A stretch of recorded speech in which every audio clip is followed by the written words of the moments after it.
কি হচ্ছে কি ভাই ভাই মাউথ দিলেন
সালে সিটি কর্পোরেশন আইন অনুযায়ী শপথটা নিতে হয়, তারপরে কোনোদিন ভাই এ পাশটা একটু সরতে হবে, প্লিজ সরতে হবে, ক্যামেরাগুলো পাচ্ছে না ফুটেজ। এ পাশটা সরতে হবে প্লিজ, ক্যামেরাগুলো ফুটেজ পাচ্ছে না, একটু প্লিজ। গণমাধ্যম কর্মীদের দৃষ্টি আকর্ষণ করছি, আপনাদের 3টি প্রশ্ন মেয়র সাহেব নেবেন।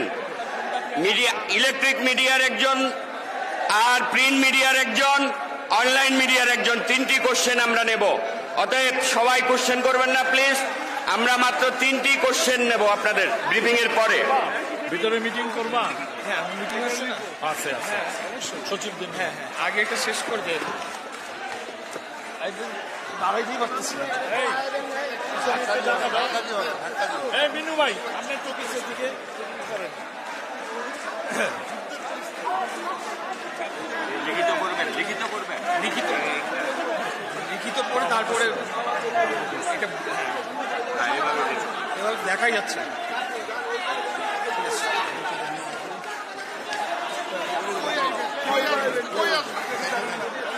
বিসমিল্লাহির রহমানির রহিম।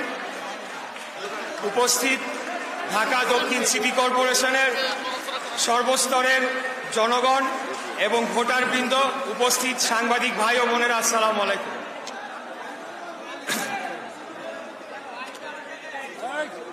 প্রিয় উপস্থিতিবৃন্দ, প্রথমে আমি আজকে আমাদের সাংবাদিক ভাইদের উদ্দেশ্যে এবং বোনদের উদ্দেশ্যে আমার লিখিত কিছু বক্তব্য পড়ে শোনাতে চাচ্ছি। আমি দয়া করে এই বাম পাশে যারা সমর্থকরা রয়েছেন তাদেরকে অনুরোধ জানাবো যে আপনারা দয়া করে স্লোগানটা বন্ধ রাখবেন। আমাদের যে আজকে থেকে যে প্রতিদিনের 1 ঘন্টার প্রতীকী অবস্থান কর্মসূচি, সেটা শেষে আমরা এখন মিডিয়ার ভাইদের উদ্দেশ্যে কিছু কথা বলবো, তারপরে আমাদের পরবর্তী কর্মকাণ্ডে আমরা যোগদান করব। বিসমিল্লাহির রহমানির রহিম। নির্বাচনী ট্রাইব্যুনাল মামলা নম্বর 15/2020-এ ঢাকা দক্ষিণ সিটি কর্পোরেশনের মেয়র নির্বাচনে বিগত 1 ফেব্রুয়ারি 2020 তারিখে মেয়র নির্বাচনের ফলাফল ও 4 ফেব্রুয়ারি 2020 তারিখে 4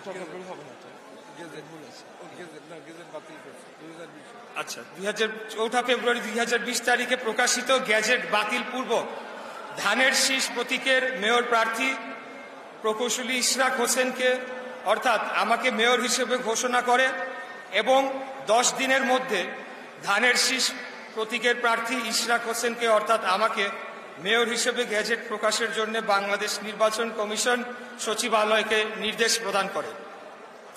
এই নির্দেশনা অনুযায়ী নির্বাচন কমিশন 10 দিনের মধ্যে 27 এপ্রিল সংশোধিত গেজেট প্রকাশ করে প্রয়োজনীয় ব্যবস্থা গ্রহণ করে স্থানীয় সরকার বিভাগে পাঠিয়ে দেয়।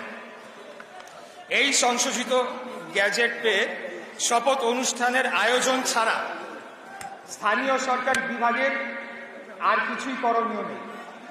তবে শপথ অনুষ্ঠানকে বিলম্ব করার জন্য ট্রাইব্যুনালের রায়ের বিরুদ্ধে নির্বাচন কমিশন আপিল দায়ের করবে কিনা, নির্বাচনী ট্রাইব্যুনালে আর্জি সংশোধনের সুযোগ নেই ইত্যাদি বিষয়ে প্রশ্ন তুলে কাল বিলম্ব করে শপথ অনুষ্ঠানের আয়োজন থেকে বিরত থাকে। গতকাল 16 জুন স্থানীয় সরকার উপদেষ্টা জনাব আসিফ মাহমুদ সজীব ভুইয়া বলেছেন, শপথ গ্রহণের বিষয়টি বিচারাধীন থাকা অবস্থায় গ্যাজেটের মেয়াদ শেষ হওয়ায় শপথ পড়ানো যায়নি। তার এ কথা সত্য হলে ভবিষ্যতে কোনো নির্বাচিত প্রতিনিধি আর শপথ পড়ার সুযোগ পাবেন না। অর্থাৎ বিজয়ী প্রার্থীর নামে গ্যাজেট প্রকাশিত হলে পরাজিত প্রার্থী অথবা যে কোনো একজন নাগরিককে সজীব ভুইয়ার মতো একজন ব্যক্তি ইন্ধন দিয়ে শপথ না পড়ানোর জন্য মহামান্য হাইকোর্ট ডিভিশনে রিট মামলা দায়ের করবে। আর ওই রিট মামলা 30 দিন অনিষ্পন্ন থাকবে। গ্যাজেটে উল্লেখিত 30 দিনের মেয়াদ শেষ হয়ে গেলে ভবিষ্যতে কোনো জনপ্রতিনিধি শপথ পড়ার সুযোগ পাবেন না। মূলত স্থানীয় সরকার উপদেষ্টা রাজনৈতিক ও আর্থিক অন্যায়ভাবে লাভবান হওয়ার জন্য তার একজন ব্যক্তিকে প্রশাসক নিয়োগ করে আর্থিক ও রাজনৈতিকভাবে ফায়দা লোটানোর চেষ্টা করছেন। এক্ষেত্রে জনাব সজীব ভুইয়া দেশের জনগণের ম্যান্ডেটকে অবজ্ঞা করেছেন। গণতন্ত্রকে বিভ্রান্তি দেখিয়ে অসত্য তথ্য দিয়ে জনগণকে বিভ্রান্ত করেছেন, যা প্রতারণার শামিল। স্থানীয় সরকার উপদেষ্টা উল্লেখ করেছেন, ঢাকা দক্ষিণ সিটি কর্পোরেশনের জনগণ দীর্ঘদিন ধরে নাগরিক সেবা হতে বঞ্চিত হচ্ছে। আমার দৃঢ় বিশ্বাস বয়স এবং অভিজ্ঞতা কম হওয়ার কারণে তিনি জানেন না সিটি কর্পোরেশনের কোন দপ্তরে কি ধরনের সেবামূলক কাজ হয়ে থাকে।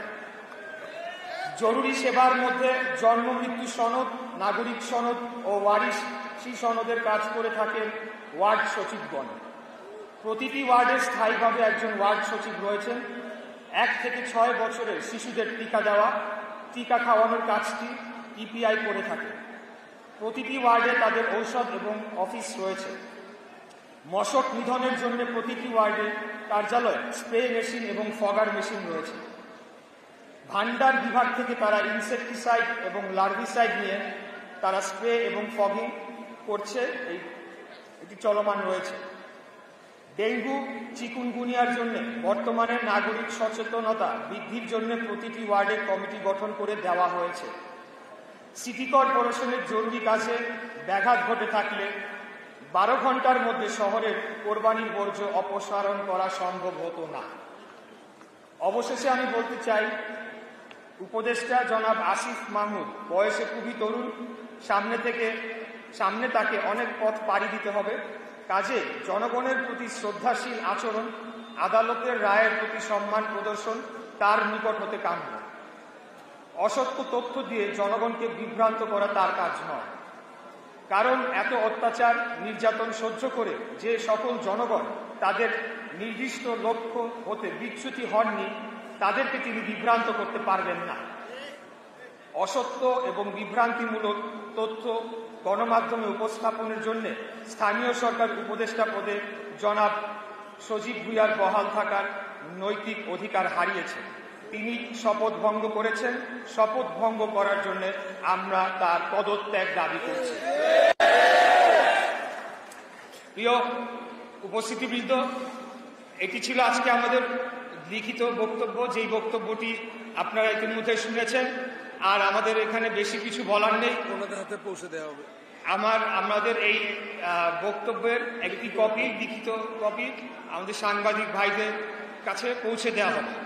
আমি সাংবাদিক ভাইদের প্রতি একটু অনুরোধ জানাবো যে আপনারা অনেক দিন ধরে আমাদের এই আন্দোলনের সাথে যুক্ত রয়েছেন এবং আপনারা প্রতিনিয়ত এই আন্দোলনকে আপনাদের মতো করে আপনারা কাভারেজ দিয়ে চলেছেন এবং বিভিন্ন ব্যক্তিবর্গের সাথে কথা বলেছেন। আপনারা জানেন যে এই আন্দোলনের সাথে এই ঢাকা দক্ষিণ সিটি কর্পোরেশনের সর্বস্তরের কর্মকর্তা কর্মচারীবৃন্দ এবং ঢাকা দক্ষিণের স্থানীয় বাসিন্দা যারা এই এলাকার ভোটার, তারা রোদ বৃষ্টি ঝড় ঈদের ছুটি সবকিছু উপেক্ষা করে কিন্তু স্বতঃস্ফূর্তভাবে এই আন্দোলনে তারা যোগদান করেছে। এবং আপনারা দেখেছেন যে ইতিপূর্বে আমাদের এই আন্দোলনটি এত বৃহৎ পর্যায়ে চলে গিয়েছিল, আমরা কিন্তু নগর ভবনের গণ্ডি পেরিয়ে সেখানে রাজপথে অবস্থান করেছি এবং সেটি পরবর্তীতে সচিবালয় ছাড়িয়ে যমুনার দিকে পর্যন্ত গড়িয়েছিল। পরবর্তীতে সরকার আমাদেরকে 2 দিন সেখানে প্রায় অবস্থান করার পরে আমাদের কাছে একটি বার্তা আসলো দলীয়ভাবেই যে এটিকে সুরাহা করা হবে এবং আমরা যাতে জনদুর্ভোগের কথা চিন্তা মাথায় করি এবং জনগণের কথা চিন্তা করে আমরা নিজেরাই সিদ্ধান্ত নিয়ে সেখান থেকে সরে এসেছিলাম। ওই ঘটনার মধ্যে দিয়ে আমরা বলতে চাই যে সরকার তখনও আমাদের সাথে প্রতারণা করেছে, এখনো আমাদের সাথে প্রতিনিয়ত প্রতারণা করে চলেছে। আমি বুঝি না যে তাদের উদ্দেশ্যটা কি, এতদিন হয়ে গেল তারা কোন উদ্দেশ্যে এবং কিসের জন্য, এখানে কি এমন রয়েছে যেটির কারণে তারা আসলে দক্ষিণ সিটি কর্পোরেশনে তারা এই ধরনের একটি অচল অবস্থা করে রেখেছে, সেটা জনগণ জানতে চায়। আমি আজকে আপনাদের মাধ্যমে আমি দুর্নীতি দমন কমিশনকে আহ্বান জানাতে চাই, আপনারা এখানে আসুন, এসে এখানে যতদিন এই আসিফ মাহমুদ সজীব ভুইয়া অফিস করেছে, কি কি দুর্নীতি করে গিয়েছে তার সমস্ত কিছু আপনারা তদন্ত করে তার বিরুদ্ধে প্রয়োজনীয় ব্যবস্থা নিন। এই ধরনের দুর্নীতিবাজ প্লিজ যারা বলছে রক্তের বিনিময়ে, রক্তাক্ত গণ অভ্যুত্থানের বিনিময়ে তারা নেতৃত্ব দিয়েছে এবং তার বিনিময়ে তারা উপদেষ্টার পদ পেয়েছে, এত কম সময়ের মধ্যে কিভাবে তারা এই পরিমাণ দুর্নীতিতে জড়িয়ে গেল এবং সেটার কি পরিণতি হওয়া উচিত, সেটার একটা দৃষ্টান্তমূলক শাস্তি হওয়া উচিত, এটা আমি জোরালো দাবি জানাচ্ছি। আর আমি আরেকটি কথা বলতে চাই সরকারের উদ্দেশ্যে যে আমাদের, আপনারা যদি ধরে নেন যে এই আন্দোলনকে আপনারা এভাবে আপনারা অগ্রাহ্য করে যাবেন, তাহলে কিন্তু এই আন্দোলন পার হয়ে রাজপথে অবস্থান করবে। আপনাদেরকে আমি আবারও বিনীতভাবে অনুরোধ জানাচ্ছি, যত দ্রুত সম্ভব আপনারা এটার সুরাহা করুন। কেন আপনারা কাল বিলম্ব করছেন? কিসের জন্য আপনারা এখানে কাল ক্ষেপণ করছেন? কার প্ররোচনায় এই বর্তমান অন্তর্বর্তীকালীন সরকার এখন পর্যন্ত কোনো কার্যকরী পদক্ষেপ নিচ্ছে না, সেটা আমি বুঝে পাচ্ছি না। আপনারা পদক্ষেপ নিন, আমাদেরকে মুক্তি দিন, জনগণকে মুক্তি দিন, আপনারাও শান্তিতে থাকুন। অন্যথায় যতক্ষণ না পর্যন্ত আপনারা এটা সুরাহা করবেন, আমি আপনাদেরকে বারে বারে বলেছি, আবারও বলছি, নিশ্চিতভাবে বলতে চাই, এই আন্দোলন থামার নয়, সেই সময় বহু আগে পার হয়ে গিয়েছে। এখান থেকে পেছনে ফিরে আসার কোন রাস্তা আপনারাই খোলা রাখেন নাই। অতএব আজকে যে বেহাল দশা হয়েছে, নগর ভবনের যে অচল অবস্থা, সেটার জন্য একমাত্র দায়ী এই বর্তমান অন্তর্বর্তীকালীন সরকার, এর উপদেষ্টারা এবং বর্তমান প্রধান উপদেষ্টাও এটিকে এড়িয়ে যেতে পারেন না। তাই উনি সর্বজন শ্রদ্ধেয় ব্যক্তি, ওনাকে আমরা সবাই সম্মান করি। আমি ওনার উদ্দেশ্যে আবারও বলতে চাই, আপনি দয়া করে আপনি এই বিষয়টি আপনার নজরে আনুন এবং এটার একটা যৌক্তিক সুরাহা করার মধ্য দিয়ে আমাদেরকে, জনগণকে, ঢাকাবাসীকে মুক্তি দিন। এটাই আমার শেষ কথা। সবাই ভালো থাকবেন। আল্লাহ হাফেজ।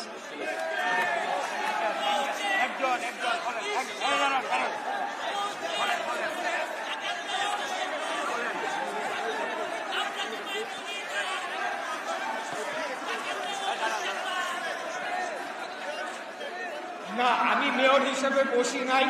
আমি আপনার প্রশ্নের উত্তরে আমি বলতে চাচ্ছি, বসি। এই বসা, এই বসা, এই সুজন নাই, বসান নাই, ক্যামেরা নিবে কি?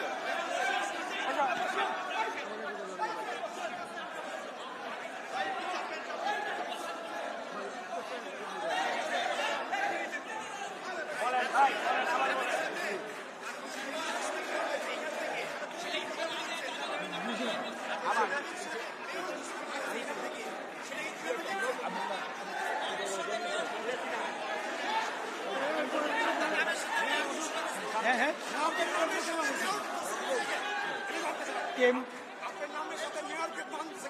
এটা জানতে চাই, আপনার নামের সাথে মেয়র কেন লিখছে, এটা জানতে চাই।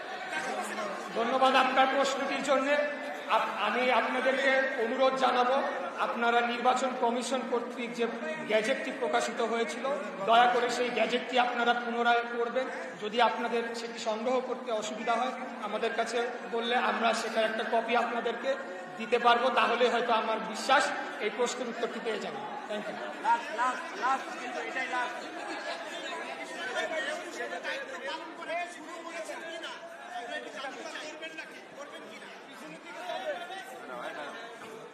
স্থানীয় সরকার আইন এবং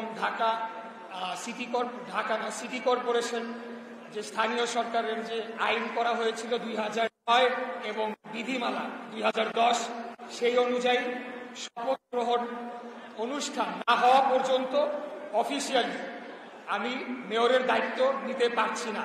সেটি হলো আমাদের অফিসিয়াল স্ট্যান্ড। তবে যেহেতু এই আন্দোলনের কারণে জরুরি, জনগণ চাচ্ছে, আমি বলি, এই আন্দোলনের ফলে জরুরি সেবাগুলো আমরা আন্দোলনের ডে 1 থেকে একটি সেকেন্ডের জন্যও কিন্তু আমরা কোনো জরুরি সেবা 1 সেকেন্ডের জন্য বন্ধ রাখি নাই। যখন আমরা যমুনা পর্যন্ত আমরা চলে গিয়েছিলাম, জরুরি সেবা চালু ছিল। অতএব জরুরি সেবা এবং পরবর্তীতে আমাদের সিদ্ধান্ত হয়েছে যে দৈনন্দিন সেবা অর্থাৎ জন্ম মৃত্যু নিবন্ধন সার্টিফিকেট, এই বিষয়গুলা যাতে চলমান থাকে সেটিকে নিশ্চিত করার জন্য পর্যায়ক্রমে এটার সাথে যারা যুক্ত রয়েছেন ওয়ার্ড সচিবরা, তাদের সাথে আমরা বৈঠক করে তাদেরকে দিক নির্দেশনা দিচ্ছি। এটি আমি করছি। কিন্তু অফিসিয়ালি মেয়র হিসেবে দায়িত্ব নেওয়ার জন্য স্থানীয় সরকার যে আইন রয়েছে 2009 সালে গৃহীত এবং 2010 সালে তার বিধিমালা গৃহীত হয়, সেই অনুযায়ী অবশ্যই শপথ গ্রহণ অনুষ্ঠানটি আয়োজন করতে হবে। বিশ্বাস করেন, যদি ওটা না থাকতো আমি এতদিন আমি মেয়রের পদবি নিয়ে আমি বসে আর একটা লাস্ট কোশ্চেন, আমি একটু কথা বলি। একটা ওদের তেল দিতে বারণ করছে, এটা আমি বলে দেবো। ওদের তেল দিতে বারণ করছে, এটা আমি বলবো, আপনি বলেন। জরুরি সেবার কথা আপনি বলছেন, এই সেবা তাহলে কারা দেবেন? যেহেতু তালাবদ্ধ এবং যারা কর্মকর্তা তারাও নেন, কারা দেবেন, কারা দিচ্ছেন? ধন্যবাদ।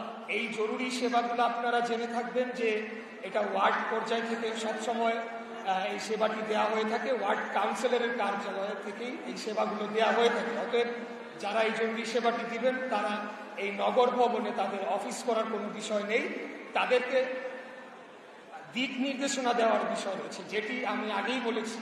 শুরুর থেকে, যখন থেকে এই আন্দোলনটি শুরু হয়, তখন এই সংশ্লিষ্ট যারা কর্মকর্তা কর্মচারীরা আমাদের আন্দোলনেও যারা যুক্ত হয়েছেন, তাদের মাধ্যমে আমরা এই দিক নির্দেশনাটি শুরু থেকেই দিয়ে এসেছি, যাতে করে জনগণ তার জরুরি সেবাটি নিয়মিতভাবে পেয়ে থাকে। ধন্যবাদ সবাইকে। আমি একটু কথা বলি। এই নগর ভবনটি জনগণের, এটি পাহারা দেওয়ার দায়িত্ব জনগণের। আমি একটি ভয়াবহ সংবাদ বলবো। কালকে স্থানীয় সরকার উপদেষ্টা সজীব ভুইয়া তার অফিসারদের নির্দেশ দিয়েছে যে আপনারা সিটি কর্পোরেশনের গাড়ির জ্বালানি বন্ধ করে দেন। জ্বালানি বন্ধ করে দিলে এখানে গার্বেজ, এখানের ময়লা আবর্জনা টানা যাবে না, শহর নোংরা হবে, এর দায়িত্ব আমাদের উপরে পড়বে। কাজেই এত বড় একটি ষড়যন্ত্র আসিফ ভুইয়া করছে, যেটা নগরবাসীর জন্য একটি খুবই দুঃখজনক ব্যাপার। কাজেই আমরা সতর্ক আছি। মশার ঔষধ দেওয়া হচ্ছে, লার্ভিসাইডিং করা হচ্ছে, অ্যাডাল্টিং করা হচ্ছে, অর্থাৎ যাবতীয় সেবামূলক কাজ তিনি যেটা বলেছেন হচ্ছে না, সব কিছুই চলছে। জনগণের এই সিটি কর্পোরেশনের কর্মচারীদের দায়বদ্ধতা থেকে আমাদের মাননীয় মেয়রের সাথে যোগাযোগ করে সমন্বয় করে এটা পরিচালনা করা হচ্ছে। আপনারা দেখবেন কোথাও কোনো নাগরিক সুবিধা পেতে অসুবিধা হচ্ছে কিনা, তাহলে আপনারা আমাদের সাথে কথা বলবেন যে এই নাগরিক সুবিধা পেতে অসুবিধা হচ্ছে। আমি আপনাদের স্পষ্ট করে বলতে চাই, নাগরিক সুবিধা পেতে জন্ম নিবন্ধন, মৃত্যু নিবন্ধন, ওয়ারিশি সনদ, এগুলা পেতে কোনো অসুবিধা হচ্ছে না। ইপিআই টিকা পেতে কোনো অসুবিধা হচ্ছে না। 1 থেকে 6 বছরের শিশুদের তাদের স্বাস্থ্য অসুবিধা হচ্ছে না। এবং এখান থেকে ভান্ডার বিভাগ খোলা আছে, ভান্ডার বিভাগ থেকে তারা যাবতীয় মালামাল নিতে পারছে। যদি নাগরিক সেবা ব্যাহত হবে তাহলে 12 ঘন্টার ব্যবধানে কিভাবে কোরবানির বর্জ্যগুলো পরিষ্কার করা হলো। এই মাননীয় মেয়র মহোদয়ের নেতৃত্বে সিটি কর্পোরেশনের হাজার হাজার লোক কাজ করে 12 ঘন্টার ব্যবধানে সমস্ত বর্জ্য আমরা অপসারণ করতে পেরেছি। কাজী সচিব হইয়া যে অসত্য কথা বলেছে, বিভ্রান্তিমূলক কথা বলেছে, এই বিভ্রান্তিমূলক কথা বলে, অসত্য কথা বলে তিনি তার শপথ ভঙ্গ করেছে। তার এই থাকার নৈতিক কোন অধিকার নাই।